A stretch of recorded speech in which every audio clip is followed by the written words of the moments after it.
Mesdames et messieurs, bonsoir. Voici les titres du journal.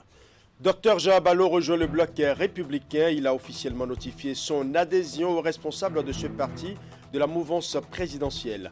Une décision issue de plusieurs mois de négociations conduites par de nombreux acteurs en quête de paix et de cohésion sociale dans la 9e circonscription électorale. Les détails dans un instant.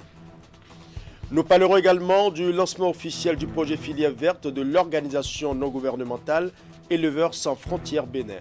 L'objectif principal du projet est de faire des alliances innovantes pour des filières viande durables et adaptées aux consommateurs. C'est une initiative financée par plusieurs organismes et sa mise en œuvre couvre une période de 3 ans.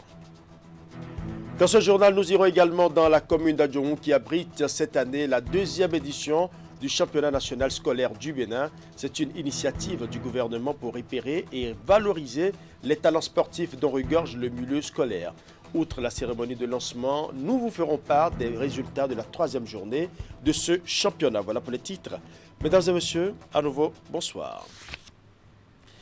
La famille du bloc républicain de la commune de Bantes a grandi. Dr Jean Abalo a notifié son adhésion au parti du cheval blanc cabré. La décision du nouveau cavalier est le fruit de plusieurs mois de négociations conduites par de nombreux acteurs en quête de paix et de cohésion sociale dans la localité. La cérémonie d'adhésion a connu la présence de plusieurs cadres et leaders politiques de la 9e circonscription électorale. Nous allons suivre. Ce ralliement vient une fois encore donner la preuve de l'influence que les idéaux prônés par le parti ont sur les Béninois.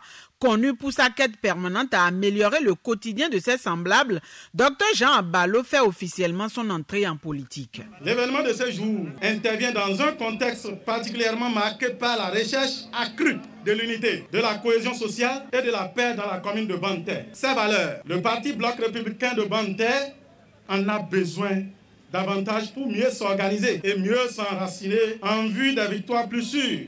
Docteur Jean Abalo, la mission que vous vous assignez ce jour est exaltante, mais nécessite à la fois détermination et abnégation afin de relever les défis de notre temps. Militantes et militants à divers niveaux du bien, en ce moment solennel, je voudrais lancer un vibrant appel à la mobilisation générale pour la cause du parti. La décision est aussi une réponse aux nombreuses sollicitations à venir également faire ses preuves dans le milieu politique. Venus nombreux le soutenir pour la circonstance, cadres à divers niveaux, leaders politiques et autres invités ont salué son sens d'engagement. Le nouveau cavalier, quant à lui, a tenu à clarifier les raisons qui justifient son choix. Nous avions fait un choix de responsabilité, un choix de valeur. Il y avait plusieurs chemins, certes, mais ce que nos ambitions, nos visions de développement pour la commune de Bantes se retrouvent dans le bloc républicain. Nous avons été trop délaissés. Nous avons été comme des orphelins. Mais maintenant, nous avons un père qui est prêt à travailler avec nous, qui est prêt à développer la commune de Bantes avec nous. Nous avons juste besoin de nous mobiliser. Nous savons qu'il y a eu beaucoup de tractations, mais il n'a pas cédé à la tentation. Il a eu l'honnêteté de dire oui, je viens au bloc républicain. C'est pour ça que je voulais remercier tous ceux qui ont œuvré, parce qu'aujourd'hui, le docteur Abalo est là. Il est là et son arrivée va faire rayonner plus le bloc républicain au niveau de la commune de Bantes. De multiples négociations ont eu lieu, des pressions venant de tous les milieux politiques les plus élevés. Mais votre fils a tenu bon jusqu'à la dernière minute. Cela témoigne déjà de la qualité de sa personnalité. Cet engagement ouvrira encore et encore des voies et des opportunités pour le développement de Bantes. Dans cette nouvelle aventure, Dr Jean Abalo compte embarquer tous ceux et celles qui se soucient du développement de la localité. Tout en invitant d'autres à lui emboîter les pas, le nouveau cavalier a promis de travailler davantage à l'enracinement du parti au pays des pactes de terre. Le meeting a été précédé d'une caravane. Et pendant ce temps, les chefs de corps de l'armée béninoise sont en conclave depuis ce mardi. C'est un rendez-vous annuel qui permet de faire le point de la situation sécuritaire de l'année en cours et de définir de nouvelles directives pour plus d'efficacité. Ce séminaire est également un moment d'échange et de partage d'expériences. La cérémonie d'ouverture des travaux est placée sous la houlette du ministre délégué auprès du président de la République chargé de la défense nationale. Suivant.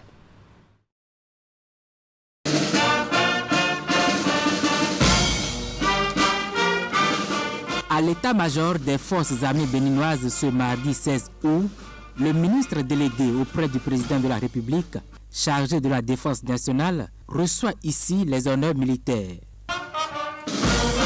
Alain Fortuné Nouati vient présider la cérémonie d'ouverture officielle de l'édition 2022 du séminaire des chefs de corps. Cette rencontre, qui s'inscrit dans le cadre de la formation continue des officiers, vise à mieux aguerrir les chefs de corps à l'exercice de leurs fonctions. Les forces armées béninoises sont sujettes à des attaques d'éléments armés non identifiés, des terroristes radicalisés. Et il va falloir affiner le commandement pour mieux répondre à cette nouvelle donne et mieux aguerrir nos gens. Donc, cette année, je serai beaucoup plus centré sur les comportements à avoir sur ces terrains d'opération, le comportement du chef de corps, qu'est-ce qu'il faut avoir comme comportement pour avoir l'adhésion de toute la troupe. Et pour que la troupe suive strictement les règles de sécurité à leur prodiguer. Le séminaire, qui se tient en présence du chef d'état-major des forces armées béninoises, est élargi aux commandants des écoles et centres de formation interarmées. Il a pour objectif l'amélioration du niveau de formation des cadres de l'armée béninoise pour leur permettre de mieux faire face aux multiples défis liés à l'environnement d'opération marqué par des menaces terroristes. Face aux attaques qui surviennent de façon sporadique dans le nord, l'armée béninoise a désormais le contrôle de la situation. Je crois que le peuple béninois même constate que les attaques au Bénin ne se déroulent pas comme, je ne dirais pas, comme ailleurs, je dirais, comme du couteau dans du beurre. Et que ces attaques-là sont devenues totalement rares, si ce n'est que quelques poses d'engins explosifs et improvisés. Nous n'avons plus jamais été victimes d'une attaque frontale directe à l'arme. Ce qui veut dire que les attaques antérieures, ils n'en ont plus pour leur compte. C'est pourquoi ils évitent une confrontation directe. On compte aussi les engins explosifs et improvisés. On est en train de réfléchir pour amoindrir de plus en plus la nuisance. Tout en rappelant la détermination du chef suprême des armées, le chef de l'État Patrice Talon, le ministre délégué auprès du président de la République, chargé de la défense nationale, a rendu hommage aux soldats tombés sur les théâtres d'opération suite aux attaques terroristes dans la partie septentrionale du Bénin. 1 minute de silence est observée en mémoire des victimes. Parlons éducation à présent, le choix des formations après le baccalauréat est sensible et peut s'avérer être le point de départ d'une mauvaise orientation. Et c'est justement pour accompagner les jeunes bacheliers de cette année qu'il a été organisé dans la commune de Djougou une séance d'orientation. Il s'agit pour les initiateurs de fournir aux jeunes bacheliers de la commune les détails sur les différentes formations et leurs débouchés professionnels en adéquation avec les besoins du marché. Reportage. Pour réussir leur cursus universitaire, aussi bien dans les universités publiques que privées, ces nouveaux bacheliers de la commune de Djougou reçoivent des astuces et directives des cadres et sachants. C'est à travers cette séance d'orientation organisée à leur intention, initiative de l'organisation des étudiants de cette commune. La présente séance d'orientation vise à amener chaque futur étudiant à choisir sa filière en tenant compte de ses capacités, aspirations et ambitions. Donc il faut tenir compte de votre capacité intellectuelle et il faut tenir compte surtout du marché de l'emploi. Tenir compte du marché de l'emploi. Lorsqu'on parle du marché de l'emploi, c'est quoi? C'est qu'après votre formation, ne trimez pas. Et le troisième critère, c'est un peu difficile, c'est l'aspect financier. Filière universitaire et employabilité, quel lien? C'est le thème central de cette rencontre, soutenue par la Fondation Metairatou, la mairie de Djougou et bien d'autres bonnes volontés. Il s'agit de prendre en considération la relation entre les qualifications, les habiletés et les compétences que vous détiendrez à l'issue de votre formation et les besoins des entreprises et du marché du travail. Cela tout en tenant compte, bien sûr, de vos rêves et de votre désir de changer le destin de votre communauté et de votre pays. C'est vrai que le maire de la commune de Djougou, le docteur Abdoul Malik Seyou, avait souhaité être là lui-même, mais compte tenu de cette contrainte de l'administration, il tient à vous présenter ses excuses. Et il tient à remercier le bureau des étudiants de la commune de Djougou pour le choix porté et le thème de ce jour. Cette séance vient dissiper un tant soit peu le souci des étudiants qui, par manque d'informations, opèrent des choix hasardeux. L'appellation OECD. Lancement du projet filière verte de l'organisation non gouvernementale Éleveurs sans frontières Bénin. L'objectif principal du projet est de faire des alliances innovantes pour des filières viandes durables et adaptées aux consommateurs. La cérémonie a regroupé les femmes et les jeunes bénéficiaires ainsi que les responsables et représentants de structures partenaires. L'initiative est financée par plusieurs organismes et sa mise en œuvre couvre une période de 3 ans. Reportage. Des alliances innovantes pour des filières viandes durables et adaptées aux consommateurs. Le projet est exécuté par l'ONG Éleveurs sans frontières Bénin dans plusieurs départements du pays, dont le Mono. Il va permettre d'accompagner pendant 3 ans 130 jeunes et femmes sur l'élevage des espèces animales à cycle court. Ce projet vise à contribuer à la réduction de la pauvreté au village par la création d'emplois aux jeunes et aux femmes en situation de vulnérabilité. Le projet prend en compte la construction et l'équipement des bâtiments d'élevage de poulets, de lapins et de caprins, la formation des éleveurs sur les itinéraires techniques d'élevage, la vie associative et le bon fonctionnement des organisations paysannes. Nous n'avons pas de doute qu'avec ESF Bénin, la qualité de la production serait au rendez-vous. Notre rôle serait d'abord d'informer les consommateurs qu'il y a ce réseau-là d'éleveurs. Les actions prévues couvrent également des visites d'échanges techniques entre éleveurs, la formation des agents vaccinateurs ainsi que la création de 4 pôles de développement économique et de solidarité en lien avec l'économie du territoire par l'installation de provenderies et d'incubateurs. Il est aussi entre autres envisagé la mise en place de 4 associations communales de cuniculteurs dans les villes d'Alada, de Boïkon, de Khoyogbe et d'Atiémé. Bien d'autres aspects sont pris en compte. Le budget des différentes activités est évalué à 242 267 527 francs CFA. Il est financé par 5 organismes. Le Comité français pour la solidarité internationale, le CFSI, la Fondation suisse Michelam, la Fondation française Amber, l'Association française Éleveurs sans frontières et notre ONG locale Éleveurs sans frontières Bénin. Ce projet viendra renforcer une application. L'application permet que quand le produit est disponible chez le producteur, la structure distributrice en est informée et permet aussi de mettre en relation les consommateurs. Également, le projet a un aspect sur le développement de l'énergie verte. Dans cette aventure, l'ONG ESF Bénin bénéficie de l'appui technique de diverses autres structures. Pour la réussite du projet et dans l'optique de consolider le partenariat entre éleveurs et transformateurs, un dispositif de cluster est mis en place, ceci en rapport avec la politique du gouvernement. L'élevage est un art, obéit à des principes, à des règles. Il faut maintenir l'hygiène dans l'élevage. C'est de la richesse que vous avez. Ceux-là qui vont s'adonner d'ici 2 ans 3 ans, ils seront des références. En plus du département du Mono, l'initiative Filière Verte couvre également les régions de l'Atlantique et du Zou. Elle est mise en œuvre suivant 3 axes, à savoir la production, la transformation et la promotion du consommé local. Dans les témoignages, le projet a déjà soutenu les bénéficiaires dans la construction et l'équipement des bâtiments d'élevage. La cérémonie de lancement a pris fin par la visite de quelques installations, suivie de la campagne de vaccination des animaux. Du côté de Boïkan, dans le département du Zou, c'est la première édition de la grande conférence de prière et de miracles qui est au rendez-vous.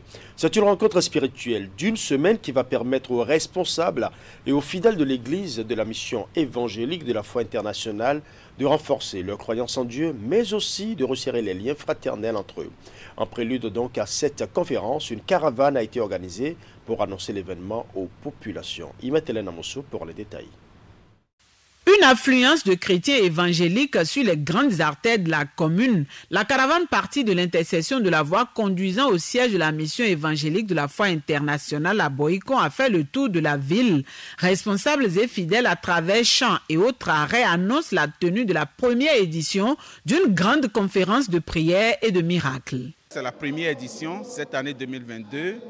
Et bien avant les années antérieures, on organisait ça sous le nom de Festival de prière. Mais cette année, nous avons voulu à ce que cela soit la conférence de prière et de miracles. Et il y aura beaucoup d'enseignements au niveau du peuple parce que la Bible déclare que c'est la parole de Dieu que nous écoutons qui va nous transformer. C'est ça qui va nous transformer, c'est ça qui va métamorphoser la vie des citoyens et des citoyennes. Les manifestations sont placées sous le thème « Que ton règne vienne ». Elles vont durer du 14 au 21 août 2022. Plusieurs activités sont prévues dans un programme spécial pour les femmes et hommes en attente des fruits des entrailles.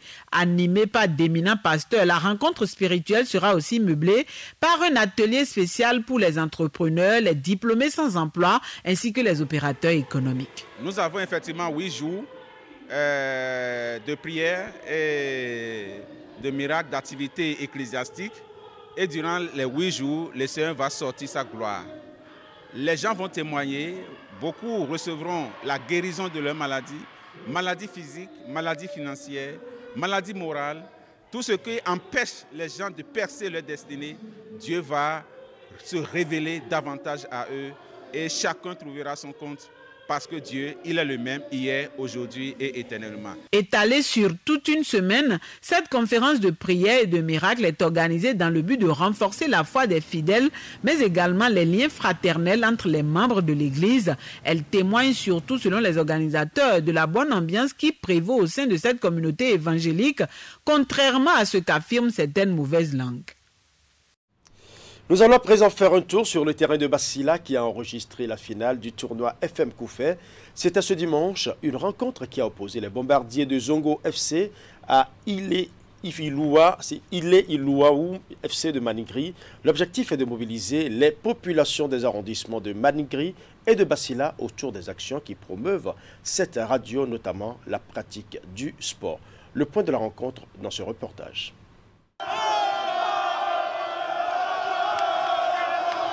L'euphorie des joueurs et supporters de l'équipe Ile-Ilouaou FC de Maningiri.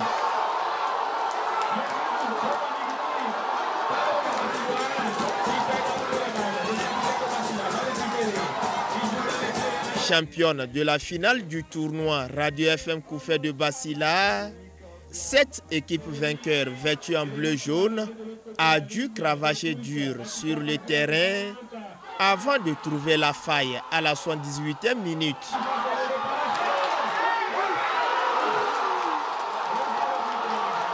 Malgré les incursions dans le camp adverse, les bombardiers de Zongo FC, tout de blanc vêtus, n'ont pu marquer le but égalisateur. 1-0, c'est le score qui a sanctionné cette finale du tournoi Radio FM Koufé de Bassila. Une formule toute trouvée par le patron de cet organe pour davantage rapprocher les populations de Bassila de leur radio. Une radio confrontée aux difficultés financières qui entravent son rayonnement.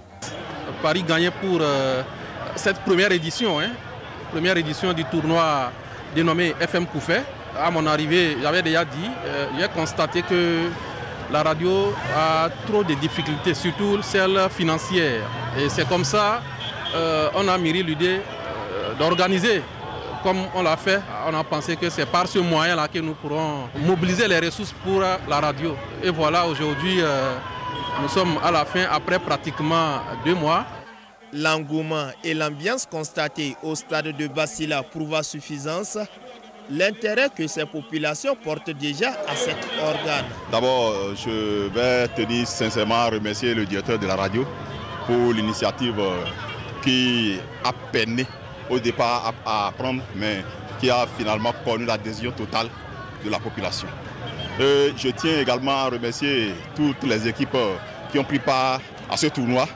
Je voudrais féliciter tout le bureau du conseil d'administration de la radio, le personnel de la radio, surtout le directeur de la radio FM Koufé qui vient de prendre service et qui a dit à l'époque que ce ne sont pas des paroles mais des actes. Nous sommes vraiment au premier acte. Je crois que de tels bons actes comme ça viendront encore et nous sommes là, nous jeunes, derrière le jeune directeur de la radio FM Koufé de Bassila, nous le soutenons.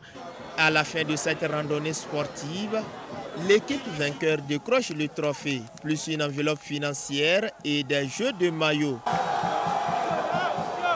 Quant à l'équipe vice-championne, elle se contentera d'une enveloppe financière et d'autres récompenses. Sport toujours, c'est la commune d'Adjoun dans le département de l'Ouémé qui abrite cette année la 2e édition du championnat national scolaire du Bénin. C'est une initiative du gouvernement pour repérer et valoriser les talents sportifs dont regorge le milieu scolaire. La cérémonie de lancement de ce championnat a eu lieu ce lundi sous la direction des responsables du ministère des Sports. Reportage. 60 délégations sportives et 864 athlètes venus des 12 départements du Bénin sont dans la commune d'Adjoun pour cette 2e édition du championnat national scolaire. En dehors du football, le handball, le basketball et l'athlétisme sont cette année au rendez-vous. Cette compétition est l'un des aboutissements du vaste programme des classes sportives initié par le gouvernement et dont l'opérationnalisation est assurée par l'Office béninois du sport scolaire et universitaire, ceci pour détecter et promouvoir les talents sportifs. Nous avons la chance d'avoir un ministre, Oswald Omeki, qui est un homme de vision et qui a su mettre les moyens à notre disposition pour concrétiser les objectifs qu'on a reçus du gouvernement. Nous avons fait l'édition 0 pour la première édition l'année dernière où nous avons eu rien que des équipes au football. Mais cette année, nous avons eu, en plus de 24 équipes au football, nous avons eu une équipe au basketball, nous avons eu également une équipe au handball. Également, on a eu environ 36 athlètes à la phase finale qui compétissent pour exprimer leur talent, ce qu'on leur a enseigné à travers nos écoles et lycées du Bénin. Prévu pour durer du 15 au 24 août, cette 2e édition du championnat national scolaire est officiellement lancée par le directeur de cabinet du ministre des Sports, Oswald Omeki. Chers jeunes athlètes, apprenants de nos collèges et lycées, depuis le mois de juillet, vous avez en effet livré dans toutes nos communes plusieurs rencontres dans un esprit de fair play. J'ose croire que cet esprit de fair play va prévaloir à nouveau au cours des présents championnats. Chers officiels, arbitres et juges, je voudrais savoir compter sur votre impartialité dans le jugement afin de permettre une réelle expression de nos jeunes talents. C'est sur ces mots d'exhortation que je lance officiellement ce jour, lundi 15 août 2022, la 2e édition de la phase nationale du championnat scolaire. La soirée a démarré par une rencontre qui a opposé chez les filles les CEG Ifanyi en rouge et Sainte-Rita en vert. Une rencontre qui s'est soldée par la victoire des filles de Sainte-Rita 2-0. Il faut préciser que la 3e journée du championnat national scolaire s'est déroulée ce mercredi 17 août 2022 à Adjoun dans les 4 disciplines au programme. Au niveau de l'athlétisme, ce sont les coureurs de 100 mètres qui ont planché aujourd'hui 6 séries de 6 au 6 pieds, chez les garçons que chez les filles. Le meilleur chrono au niveau des dames est réalisé par Godness Ayi avec un temps de 12 secondes 7 centièmes.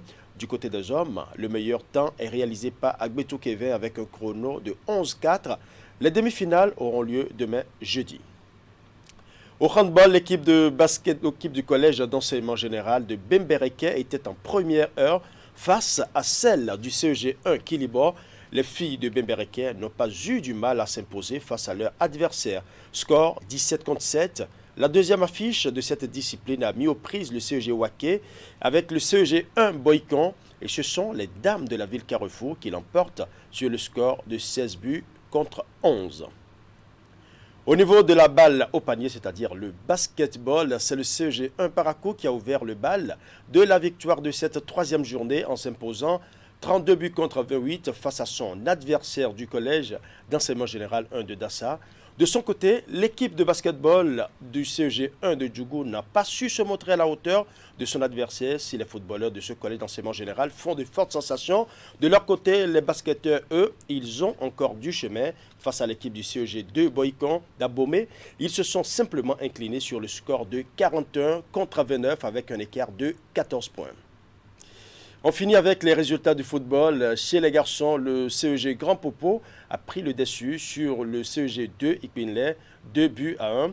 Pendant ce temps, le CEG Avranco s'imposait face à son adversaire du collège d'enseignement général de Dazové sur le score de 3 buts contre 1. Au niveau des dames, Sec Vacon et Grand Popo ont battu respectivement le CEG 1 d'Azové et le CEG 2, le CEG Ifani, score 4-0 et 2-0. Rendez-vous demain sur Actu Matin pour plus d'informations sur le championnat national scolaire. Ainsi s'achève ce journal que je vous remercie d'avoir suivi. Tout le plaisir était pour moi de rester en votre compagnie. Bonne soirée chez vous.